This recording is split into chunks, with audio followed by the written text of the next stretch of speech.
বাদশাহ হালদার ইউনিয়ন শ্রমিক লীগের সাধারণ সম্পাদক ছিল, আর ফিরোজ সাহেবের এপিএস, যা ফিরোজ সাহেবের কথা মানে বাদশাহ হালদার ছাড়া সে কিছু চিনত না।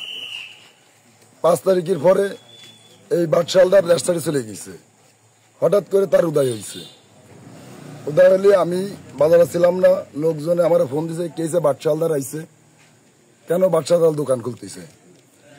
যে বাদশাহ হালদার এত অত্যাচার করেছে, আমাকে শীতলমারি ছাত্র দলের একটা প্রোগ্রামে 17টা গাড়ি ভেঙে ফেলাইছে বাদশাহ হালদার নিজে পিটাইয়ে। তারাও সবাই অনেকবার আইছে, আমাকে এনে কয়েকজন, তারা বলছে দেশে নেই, চলে গেছে, দোকান বন্ধ ছিল। আজকেরা যখন নিয়েছে তখন আমি যে বাধা দেওয়ার পরে আমি বলছি আমলি কেলাগো কেন বাজারে আনা হলো।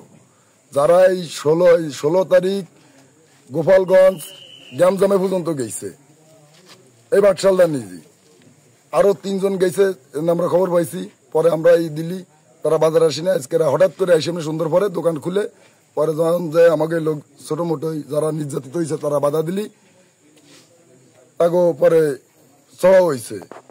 এরা এই হঠাৎ করে এর মাঝে ইনুস পলা চলে যাবে, ডক্টর ইনুস পলা চলে যাবে, আমাকে মাইসেশন দিতে বসে। রাত তখন আনুমানিক 12:30-1টার দিকে একটা মিটিং করেছে। সর্বপ্রথম ভাঙবে আমার বাড়ি বাজার দে, এরপরে যাবে জামাতের যে আছে বনিয়ামিন, তারপরে বাদশাহ হালদারের বাড়ি, আমাকে ইউনিয়ন বিএনপির সভাপতি তার বাড়ি। এই 3 বাড়ি কালকেরা সকালে ইনুস চলে যাওয়ার পরে থাকবে না। এই গবেষণা করে এরা, মিটিং করে যে বিএনপির ভিতরে একটা দ্বন্দ্ব বাধা দেওয়ার জন্য এই সমস্ত আমলিক কারে ধরে বা কিভাবে যে বাজারে আসতেছে এইটাই তো আমরা বুঝতে পারতেছি না।